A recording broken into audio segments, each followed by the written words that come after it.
안녕하세요. 부동산을 보는 눈 리얼아이 박강사입니다. 지난 시간에 매도인의 유동성에 대해서 말씀을 드렸어요.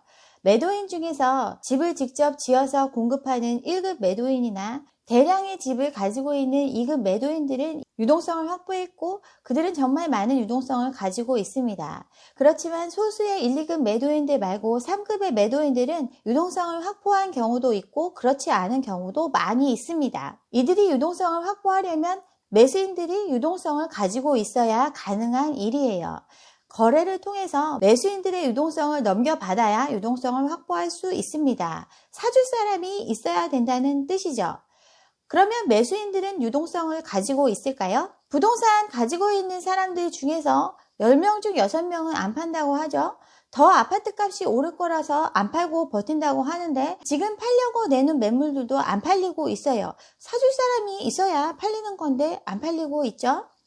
먼저 움직인 사람들은 아파트 팔고 꼬마 빌딩 다른 거 하고 있죠. 팔아서 유동성을 확보한 후에 수익형 부동산으로 갈아타거나 아니면 현금을 가지고 있습니다. 유동성 때문에 부동산 가격이 계속 오를 거라고 했는데 지금 아파트 시장에 흘러들어간 대부분의 유동성은 1급, 2급 소수의 매도자들이 갖고 있습니다. 이미 유동성을 투입한 사람들 말고 매수를 통해서 자기의 유동성을 또 부동산 시장으로 쏟아 넣을 사람이 있어야 되는데 그들은 유동성을 더 창출해낼 수 있을까요? 제가 예전에 부자 보고서 관련해서 영상을 다룬 적이 있는데 KB에서 발표한 한국 부자 보고서에 따르면 10억 이상 현금 부자가 32만 명에 달합니다. 이들은 주택을 가지고 있고 또 투자용 주택도 가지고 있는 형태였죠. 그런데 부자면 부자일수록 주택 말고 다른 부동산을 많이 가지고 있어요. 투자 목적의 주택을 실제로 많이 가지고 있지 않습니다. 어쨌든 현금 10억 이상 되면 부자라고 얘기할 수 있어요. 현금이 유동성이라고 할 수 있는데 상위 1%가 전체 예금의 절반을 가지고 있죠. 시중은행 현금의 45.5%를 상위 1%가 가지고 있습니다. 10억 이상 현금 부자들 빼고 나머지 일반인들은 현금을 얼마나 가지고 있죠?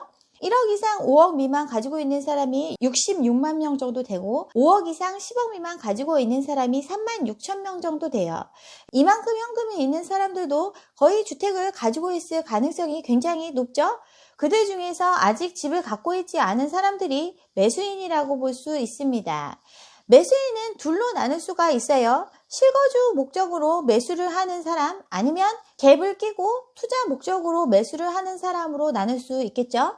실거주가 주택을 매입할 때 동원할 수 있는 금액이 바로 유동성이라고 볼 수 있죠. 자기가 살고 있는 전세 보증금, 약간의 예금, 그리고 나머지는 대출을 통해서 유동성을 창출해야 집을 살 수 있습니다. 대출은 주택을 담보로 대출받을 수도 있고 또 자신의 신용을 이용해서 대출을 받을 수도 있겠죠. 갭을 끼고 투자를 하는 경우에는 세입자 보증금의 신용 대출을 통해서 유동성을 확보해서 집을 살 수 있습니다. 즉 집을 사려면 자기 돈 말고 대출을 통해서 유동성을 더 끌어와야 되는데 그 여력이 없습니다. 일단 너무나 가격이 많이 올랐죠.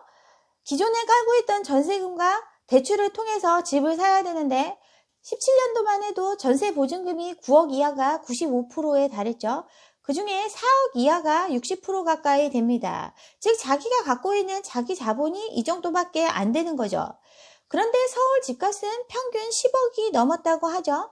전세 보증금과 대출 연끌을 해도 범접할 수 없을 정도로 지금 시세가 올랐기 때문에 유동성을 최대한 끌어들여도 살 수 없는 지경에 이르렀어요.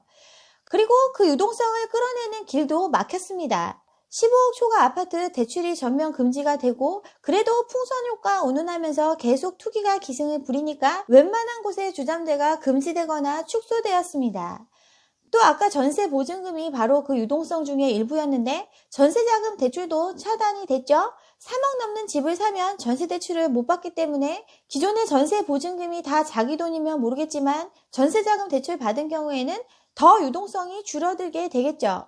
신용대출도 지금 잠그고 있습니다. 우리은행, KB 다 금리를 축소하고 있죠. 신용대출 한도를 줄이고 금리를 인상하면서 대출 조이기를 본격화하고 있어요. 지금 너무나 올라간 금액이기 때문에 지금 연끌해서 들어온 사람들도 대출할 능력이 있어야 들어올 수 있었죠. 고소득자 전문직 같은 경우는 부부가 다 전문직인 경우가 많으니까 최대 8억까지 끌어낼 수 있었습니다. 이렇게 끌어낼 수 있는 금액을 다 끌어들여서 들어왔었는데 지금은 그렇게 해도 들어올 수가 없죠. 이미 그렇게 들어와서 3급 매도인의 입장이 되었거나 아니면 주식시장 화랑이라고 하니까 여기에 투자하고 있거나 지금이라도 들어오려고 보니까 더 올랐다고 하는데 대출은 막히고 있으니까 더 들어올 수가 없습니다. 또 아빠 찬스가 많이 있었죠. 자금 조달 계획서 대상이 아니었던 경우에 부모님한테 몰래 받은 돈으로 돈 마련해가지고 이렇게 유동성을 끌어내서 집을 사들였었는데 이제는 아빠 찬스도 불가하게 됐어요. 조정 대상 지역 3억 이상이면 다 자금 조달 계획서를 내야 되는 상황이죠. 매도인의 유동성에서 제가 말씀드렸던 것처럼 1, 2급 매도인들은 유동성을 많이 확보해서 지금 유동성이 풍부한 상태입니다. 그런데 3급 매도인들은 1, 2급한테 파는 게 아니고 지금 언급한 매수인들한테 팔지 않으면 유동성을 확보할 수 없어요. 그런데 그들이 유동성이 없는 거죠. 3급 매도인들이 끌어낸 것 이상으로 유동성을 확보해서 이 시장에 들어와 줘야 이 가격이 유지될 수 있는데 그럴 수가 없기 때문에 거래가 끊긴 겁니다. 신고가 경신 기사가 매일매일 쏟아지는데도 거래는 절벽이에요. 부동산 거래 절벽이 본격화돼서 서울 아파트 매매량이 60% 가까이 줄었습니다. 중개업소 매출이 7년 만에 최대폭으로 급감하고 폐업하는 업체가 속출하고 있죠? 거래가 안 돼요. 거래가 멈춘 상황에서 더 비싸게 다른 사람한테 팔아야 되는 사람들 지금 못 팔고 있는 거죠? 그리고 벌어들이는 족족 빚 갚는데 지금 돈 쓰고 있습니다. 가처분 소득 증가액의 70% 이상이 빚 갚는데 쓰이고 있죠? 가처분 소득 증가율보다 원리금 상환 증가율이 3배나 높아요. 쓸 수 있는 돈은 점점 줄어들고 빚 갚는 데 쓰고 있는데 이 물건을 더 비싸게 사줄 매수인이 없어요. 영끌 B2의 가계빚이 가처분 소득의 166%가 넘었습니다. 통계 집계 이후에 최고라고 해요. 영끌에서 뛰어들고 갭 투자하고 막 했던 지금 3급 매도인으로 제가 얘기했던 분들이 빚내기에 동참해서 가계빚이 역대 최대입니다. 들어올 사람은 다 들어왔고 이제 팔 사람밖에 없는 시장이에요. 소수의 1, 2급 매도인들은 유동성이 풍부하지만 대다수의 3급 매도인들은 유동성이 없습니다. 매수인 또한 유동성이 없어요. 그래도 있는 사람들이 있겠죠. 그런데 그 사람들은 청약을 받습니다. 1급 매도인이 던지는 매물을 받죠. 1급 매도인이 던지는 매물이 3급 매도인이 던지는 매물보다 훨씬 싼 값이기 때문에 기존의 집을 사는 게 아니라 분양을 받습니다. 정말 시장에 사줄 수 있는 사람이 사라졌어요.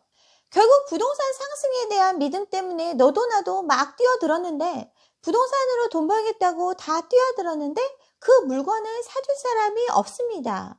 유동성도 없고 유동성이 있더라도 유동성 있는 사람이 못난이 물건을 비싸게 사주지 않는 게 현실입니다. 제가 1, 2부에 걸쳐서 매수인의 유동성과 매도인의 유동성을 얘기를 했는데 정말 돈 있는 사람은 있죠. 그런데 그 돈 있는 사람들이 지금 이렇게 오른 금액에도 더 오를 거라고 영끌에서 뛰어든 사람들 물건을 받아주진 않아요. 살 수 있는 사람이 없습니다. 시중에 유동성이 많이 풀렸지만 그 유동성의 대부분이 부자들한테 가 있지 일반적인 내 물건을 사줄 수 있는 사람한테 있는 게 아니에요. 이런데도 유동성 때문에 더 집값이 오를 거라고 얘기하고 있는 게 지금의 상황이고요. 네, 여기까지 오늘 제가 준비한 내용이고요. 오늘 제 영상이 좋았다면 좋아요와 구독 잊지 마시고 다음 영상도 함께 해주시기 바랍니다. 감사합니다.